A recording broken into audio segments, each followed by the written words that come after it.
नमस्कार साथियों, देव विद्यापीठ में एक बार फिर से आप लोगों का स्वागत करते हैं। साथियों, हमने एक वीडियो पहले पढ़ लिया है। अगर नहीं देखे हैं तो जाके देख लीजिए। क्लास 6 हिस्ट्री प्लेलिस्ट आपको डिस्क्रिप्शन में दे दूंगा, उसका लिंक आप जाके देख सकते हैं। इससे पहले एक वीडियो हमने पढ़ा है, ये दूसरा वीडियो है दूसरे चैप्टर का, क्लास 6 हिस्ट्री। ठीक है। रहने की जगह निर्धारित करना। वो जो आरंभिक लोग थे वो रहने की जगह किस तरह निर्धारित करते थे। मानचित्र 2 को देखो। यहाँ मानचित्र 2 आपको दिया गया है, इसे देख सकते हैं। ठीक, इसे देखने के लिए बोला है तो आप देख सकते हैं। इस तरह से कुछ मानचित्र है, ठीक ना। चलिए हम और देखते हैं यहाँ क्या कहा है। तो मानचित्र 2 को आपने देख लिया। लाल त्रिकोण वाले स्थान वे पुरास्थल हैं जहां पर आखेटक खाद्य संग्रह के होने के प्रमाण मिले हैं।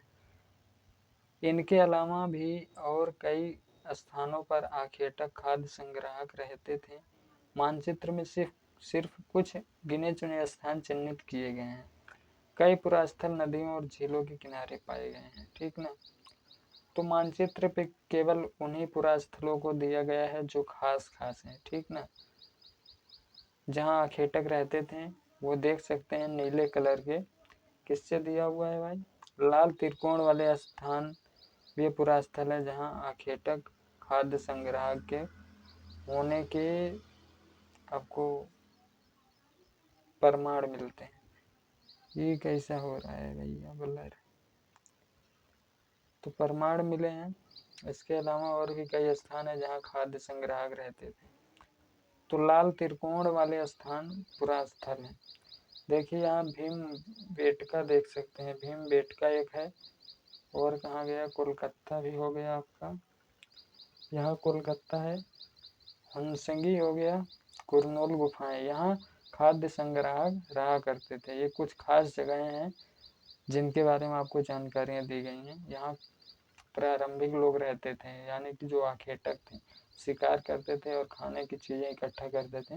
वे कुरनूल की गुफाएं, हुंसगी, भीमबेटका और कोलकाता जगह आदि जगहों पर रहते थे। ठीक है, इतना आपको समझ में आया। आगे चलते हैं।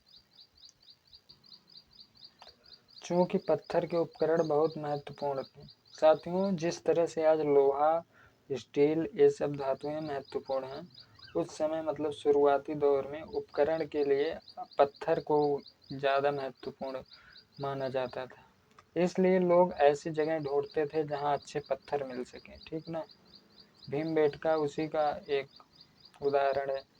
भीमबेटका आधुनिक मध्य प्रदेश में पड़ेगा।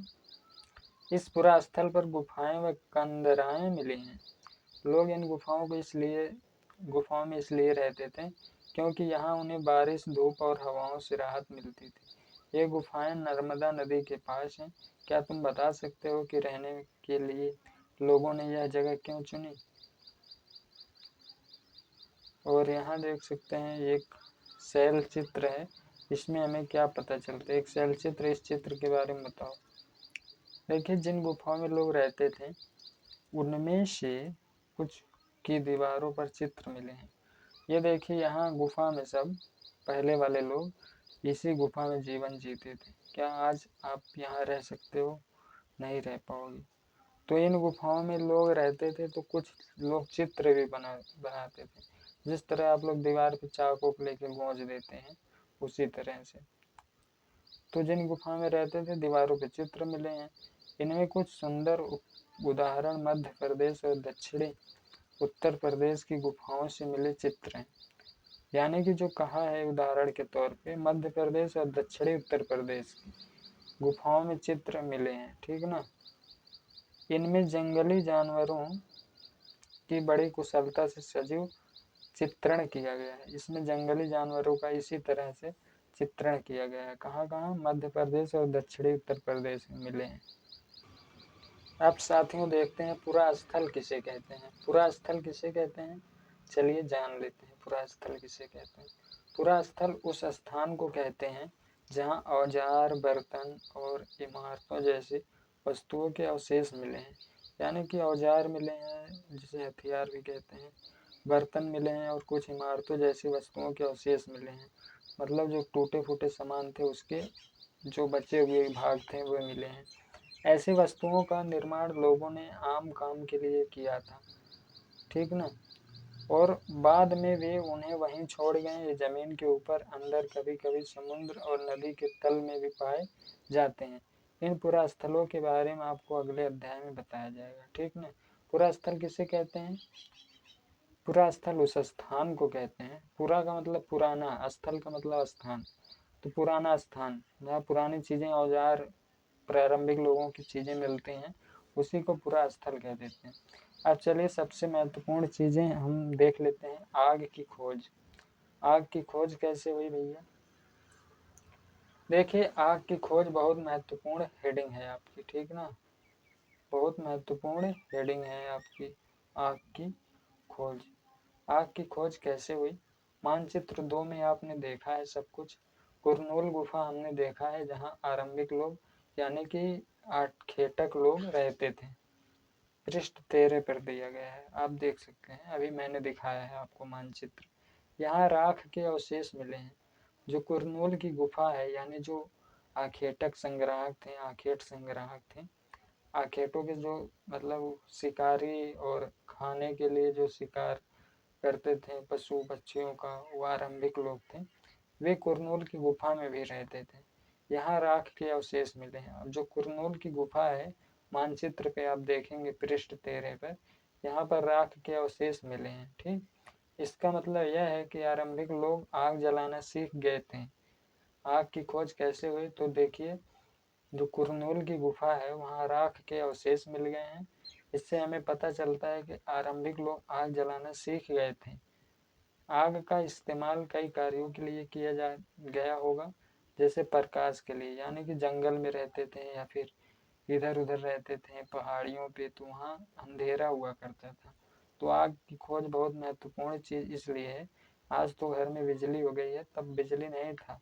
आप लोग दिया ढिबरी इत्यादि जानते ही होंगे, लालटेन जानते होंगे। अब तो खैर रह नहीं गया। पता नहीं आप लोग पहले देखे होंगे या फिर नहीं देखे होंगे, अब तो नहीं दिखता। तो वो सब जला के हम लोग उजाला रखते थे, ठीक। उसी तरह यहाँ आग जला के, लकड़ी जला के उजाला किया करते थे। कौन? प्रारंभिक लोग। मांस भुनने के लिए, मतलब मांस, मछली जो होती हैं, खाना बनाने के लिए आप लोग आग का इस्तेमाल करते ही होंगे। तो उसके लिए भी इस्तेमाल किया गया, और खतरनाक जानवरों को दूर भगाने के लिए। कुछ जानवर ऐसे होते हैं जो आग को देखकर भागते हैं, उन्हें लगता है कि यहाँ कोई होगा और हमें मार देगा।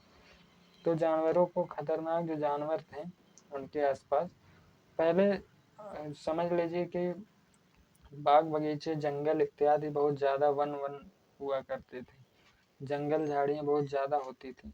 तो आग का खोज इसलिए महत्वपूर्ण है क्योंकि जानवर को भगाने के लिए भी काम आता था। आज हम आग का उपयोग किस लिए करते हैं? आज हम आग का उपयोग किसी चीज को, मतलब आग जलाने के लिए या फिर किसी भी चीज के लिए करते हैं। बहुत महत्वपूर्ण चीज है आग की खोज। तो इस तरह से आग का खोज हुआ। आशा करता हूँ इतना आपको समझ में आया होगा। अगर पिछला वीडियो आपने नहीं देखा तो वो भी देख लीजिएगा, लिंक आपको डिस्क्रिप्शन में मिल जाएगा। वहां से जाके प्लेलिस्ट में पहला दूसरा चैप्टर सब देख सकते हैं, ठीक। तो आशा करता हूँ समझ में आ गया होगा। मिलते हैं नेक्स्ट वीडियो में। तब तक के लिए जय हिंद। और अपने साथियों को भी शेयर कीजिए ताकि मुझे भी मोटिवेशन मिले, मैं भी अच्छा से अच्छा कंटेंट ला के आपको दे सकूं।